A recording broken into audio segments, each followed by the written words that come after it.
12 जून 1962 California के Alcatraz island पर स्थित उच्च सुरक्षा वाला एक जेल। रोज की तरह आज सुबह भी सेल ब्लॉक का गार्ड कैदियों की गिनती करते हुए बारी बारी हर एक सेल को चेक करता चला जा रहा था। तभी वह गार्ड एक सेल के पास आकर रुक जाता है। सेल में अभी भी एक कैदी सो रहा है। गार्ड के बार बार पुकारने पर भी वह कैदी कोई हरकत नहीं करता तो वह गुस्से में अपने छड़ी से जैसे ही सिर को हिलाता है, कैदी का सिर एकदम से जमीन पर आ गिरता है। गार्ड यह देख शॉक्ड रह जाता है। तभी उसका ध्यान गिरे हुए सिर पर पड़ता है। वह अवाक रह जाता है, ये सिर तो नकली है। बंद सेल से कैदी गायब था। वह अचानक दूसरे और तीसरे सेल की भी तलाशी लेता है तो देखता है कि 2 और कैदी गायब था। आनन फानन में गार्ड जेलर को इसकी जानकारी देता है। जेलर यह सुनते ही पसीने पसीने हो जाता है। नमस्कार, फैक्ट्स डायनेमिक चैनल के इस एपिसोड में आपका स्वागत है। अभी तक आपने इस चैनल को सब्सक्राइब नहीं किया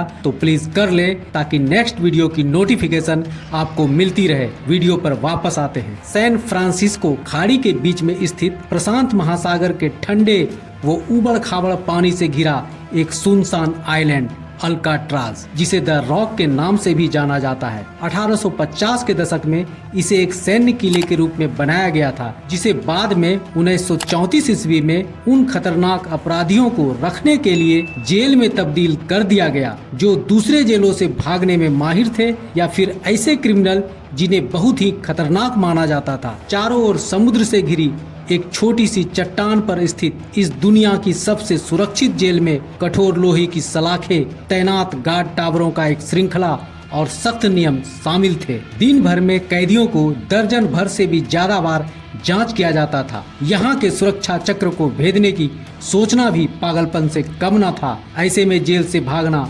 असंभव ही नहीं, नामुमकिन था। परंतु उन 4 कैदियों ने इस नामुमकिन को मुमकिन कर दुनिया को हैरान कर दिया। कहानी में आगे बढ़ने से पहले उन 4 कैदियों से थोड़ा परिचय हो जाए। पहले नंबर पर फ्रैंक मॉरिस। फ्रैंक का जन्म 1 सितंबर 1962 को वाशिंगटन डीसी में हुआ था। 11 साल की उम्र में अनाथ हो जाने पर बचपन अनाथ आश्रम में गुजरा। किशोरावस्था से ही नशीले पदार्थ तथा चोरी डकैती जैसे अपराध में संलिप्त हो गया। जेल जाना और जेल से भागना तो जैसे उसके बाएं हाथ का खेल रहा। उसकी IQ बहुत ही तेज थी।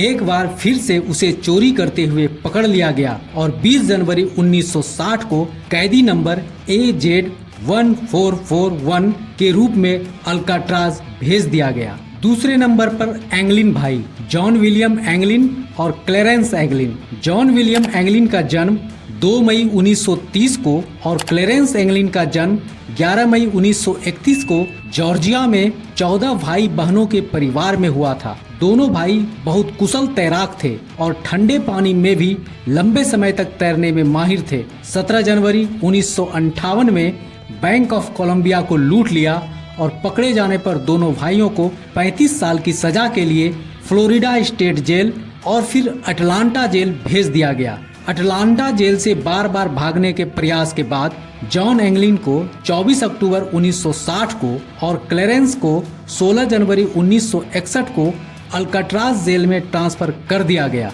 तीसरे नंबर पर चौथा कैदी एलन वेस्ट। एलन वेस्ट का जन्म 25 मार्च 1929 को न्यूयॉर्क शहर में हुआ था। वेस्ट को अपने पूरे जीवन काल में 20 से ज्यादा बार गिरफ्तार किया गया था। इसमें एक कुशल इंजीनियर का गुण था। इसे 1955 में कार चोरी के लिए जेल में डाला गया था। बाद में फ्लोरिडा स्टेट जेल से भागने की कोशिश के बाद 1957 में अल्काट्राज में ट्रांसफर कर दिया गया। इन 4 महानुभावों के परिचय के बाद अब चलते हैं इस कहानी के मेन प्लॉट पे। संयोग कहें या कुछ और, 4 कैदी फ्लोरिडा और जॉर्जिया के पिछली कैद से ही एक दूसरे को जानते थे। ये 4 कैदी जब एक दूसरे से मिले तो मानो खुशी का ठिकाना नहीं रहा। अक्सर किसी के भी साथ ऐसा होता है जब पुराने परिचित किसी ऐसी जगह मिले जहां मिलने की कल्पना भी न की हो। लेकिन 4 चूंकि अलग अलग समय में इस जेल में लाए गए थे, इसलिए एंगलिन ब्रदर्स और एलन वेस्ट को जिस सेल में रखा गया था वो B ब्लॉक में था और मॉरिस का सेल अलग ब्लॉक में था। मॉरिस को इन तीनों से मुलाकात किसी खास समय में ही होता था, जब वे खाना खाने के लिए इकट्ठा होते या किसी काम से बाहर जाने पर ही हो पाता था, जिस कारण मॉरिस इनसे ठीक ढंग से बात भी नहीं कर पाता था। कुछ दिनों बाद मॉरिस ने इस सेल को बदलकर बी ब्लॉक में ट्रांसफर करने के लिए जेलर को आवेदन दिया। जेलर ने इस अर्जी को मंजूर कर एलन वेस्ट की बगल वाली सेल में जगह दे दी। अब चारों जब चाहे तब मिल सकते थे, बात कर सकते थे। जहां इस अल्काट्राज जेल के नियम इतने सख्त थे, वहीं कैदियों के मनोरंजन का भी ख्याल रखा जाता था। पढ़ने का शौक रखने वालों के लिए लाइब्रेरी में ढेरों किताबें थी। संगीत प्रेमी के लिए म्यूजिकल इंस्ट्रूमेंट थे और पेंटिंग करने वालों के लिए कलर, ब्रश और पेपर की व्यवस्था थी। इसके अलावा हर रात 1 से 2 घंटे का संगीत का कार्यक्रम होता था, जिसमें कैदी अपनी पसंद का म्यूजिकल इंस्ट्रूमेंट बजाते। चूंकि मॉरिस को भी म्यूजिक पसंद था, इसलिए वो भी इसमें शामिल होता। अन्य जेलों की तरह यहाँ के कैदियों को भी काम में शामिल किया जाता था, ताकि वे इंगेज रहें तथा साथ में पैसे भी कमा सके। फ्रैंक मॉरिस को लाइब्रेरी की देखरेख का काम दिया गया। क्लेरेंस एंगलिन को कैदियों के बाल काटने का काम मिल गया। एलन वेस्ट को पूरे बी ब्लॉक की साफ सफाई का काम तथा साथ ही सेल ब्लॉक को पेंट करने का भी काम दिया गया। एक दिन जब एलन वेस्ट ब्लॉक की सफाई कर रहा था, तो पूरा धूल नीचे के ब्लॉक में गिरने लगा। इस बात पर गार्ड ने टोका तो एलन ने गार्ड को कहा कि अगर ऊपर एक पर्दा लगा दिया जाए तो धूल नीचे नहीं गिरेगा। ये बात गार्ड के माध्यम से जेलर तक पहुंची, तो जेलर ने कुछ दिन बाद वहां एक पर्दा लगवा दिया। कुछ इसी तरह यहाँ समय गुजरता चला जा रहा था। तब आया 12 जून की हैरान कर देने वाला सुबह। 3 कैदी जेल तोड़कर भाग चुके थे। ये खबर सुन जेलर के हाथ पांव फूल गए, क्योंकि इस जेल के हर ब्लॉक के गलियारे में रात दिन गार्ड का पहरा रहता है। 1934 से आज तक कोई भी कैदी यहाँ से जिंदा भाग नहीं पाया था, क्योंकि यहाँ से जब भी किसी कैदी ने भागने की कोशिश की, या तो पकड़ा गया या मारा गया। पूरा जेल इमरजेंसी सायरन की आवाज से गूंज उठता है। सभी कैदियों की गिनती शुरू हो जाती है। फिर उन तीनों कैदियों के सेल की तलाशी ली जाती है, तो पता चलता है कि तीनों सेल की पिछली दीवारों में एक आदमी के निकलने लायक होल बना हुआ है। अब बारी बारी सभी कैदियों के भी सेल की तलाशी ली जाती है। एलन वेस्ट, जो कि भाग नहीं पाया था, अपने सेल में ही मौजूद था। गार्ड बाकी सेल की तलाशी लेते हुए एलन वेस्ट के सेल की भी तलाशी शुरू करता है। तभी गार्ड की नजर उस जालीदार होल पर जाती है, जो कलर किए हुए कार्डबोर्ड से ढका हुआ था, जो दूर से देखने पर लोहे की जाली जैसा ही दिखता था। गार्ड के बार बार पूछने पर भी काफी देर तक वह ना नुकुर करता रहा, लेकिन गार्ड की सख्ती के आगे वह ज्यादा देर टिक ना सका और सरकारी गवाह बनने की शर्त पर जेल से भागने की सारी कहानी जेलर के सामने रख दी। दरअसल फ्रैंक मॉरिस अल्काट्राज आने के कुछ दिन बाद से ही भागने की योजना पर काम शुरू कर चुका था, लेकिन ये काम अकेले संभव नहीं था, इसलिए वह सही समय का इंतजार कर रहा था। एंगलिन भाइयों और एलन वेस्ट के अल्काट्राज पहुंचते ही मॉरिस के जेल ब्रेक योजना को जैसे पंख लग गया। चूंकि मॉरिस एंगलिन भाइयों और एलन को पहले से ही जानता था, इसलिए उन्हें भी वह अपनी योजना में शामिल कर लेता है। योजना के मुताबिक मॉरिस सबसे पहले अपने सेल को चेंज करता है, फिर चारों मिलकर भागने की तैयारी में लग जाते हैं। एलन चूंकि साफ सफाई का काम करता था, सफाई करते हुए एक दिन उसकी नजर ब्लॉक के ऊपर वेंटिलेशन होल पर जाती है, जो पूरी तरह से खुली हुई थी। ये होल सीधे जेल के छत पर निकलती थी, लेकिन वहां तक पहुंचने का रास्ता सेल की दीवार के ठीक पीछे के गलियारे से ठीक ऊपर थी। इस गलियारे में नीचे से ऊपर तक पाइपों का जाल बिछा हुआ था। इन पाइपों के सहारे वेंटिलेशन होल तक यानी कि छत पर पहुंचना बहुत ही आसान था। और सबसे अच्छी बात ये थी कि इस गलियारे में कोई आता जाता नहीं था। चूंकि सेल के बाहर गार्ड 24 घंटे पहरे पर रहते थे, इसलिए सामने से निकलकर होल तक पहुंचना संभव ही नहीं था। इन चारों का ध्यान अपने अपने सेल में ही बने आयताकार होल पर गया, जिसमें लोहे का एक जाली लगा हुआ था। चारों ने तय किया कि इसी होल को सबकी नजर बचाकर उतना चौड़ा करना है जिससे होकर पीछे गलियारे में पहुंचा जा सके।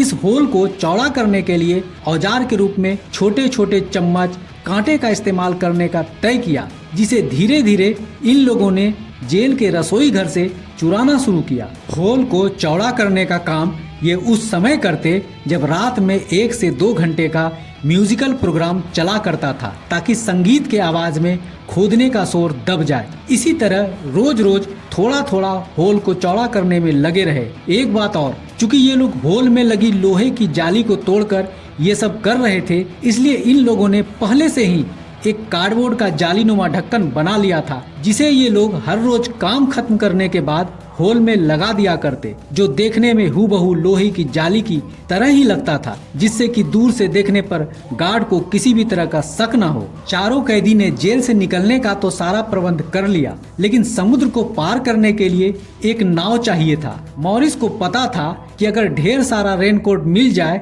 तो उससे एक नाव बनाई जा सकती है। उन लोगों ने पुराने स्टोर रूम में ढेर सारे रेनकोट को रखे हुए देखा था। चारों ने धीरे धीरे वहां से तकरीबन 50 रेनकोट चुराए, लेकिन इतने सारे रेनकोट को रखने और नाव बनाने के लिए एक सुरक्षित जगह भी चाहिए था, जहां किसी का ध्यान भी ना जाए। साथ ही साथ गार्ड को धोखा देने के लिए चारों के सिर के जैसा एक एक पुतला भी चाहिए था। उन्होंने इसके लिए भी मिट्टी, साबुन, पेंट और बाल भी इकट्ठा करना शुरू कर दिया। चूंकि क्लेरेंस नाई का काम करता था, इसलिए बाल इकट्ठा करना मुश्किल नहीं था। लेकिन फिर वही सवाल, इतना सारा काम कहां पर किया जाए जो गार्ड की नजर से बचा रहे। चूंकि पहले ही कहानी में एलन के द्वारा साफ सफाई करते हुए धूल गिरने और पर्दा लगाने की बात आपको पता है। ये असल में इसी प्लान का एक हिस्सा था, ताकि पर्दे के पीछे पुतला और नाव का निर्माण किया जा सके।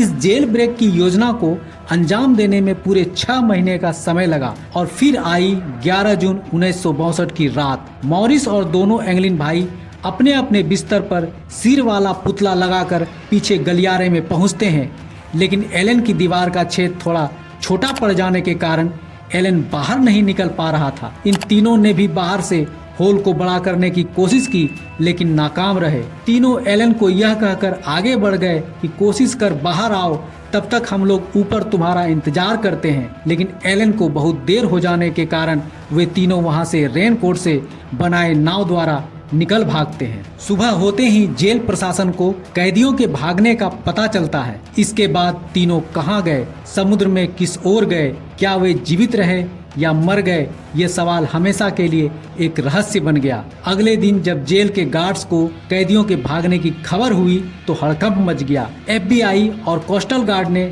चारों ओर खोज शुरू की, लेकिन वे तीनों कहीं नहीं मिले। समुद्र में उनकी नाव के कुछ टुकड़े और एक रेनकोट जरूर मिला, लेकिन तीनों कैदियों का कोई अता पता नहीं चला। ये केस सालों साल चलता रहा। FBI ने गहन जांच की, लेकिन कोई सुराग नहीं मिला। कुछ का मानना था कि वो समुद्र में डूबकर मर गए, तो कुछ का कहना था कि वे बचकर भाग गए, लेकिन आज तक कोई नहीं जानता कि क्या वे असल में बच निकले थे या नहीं।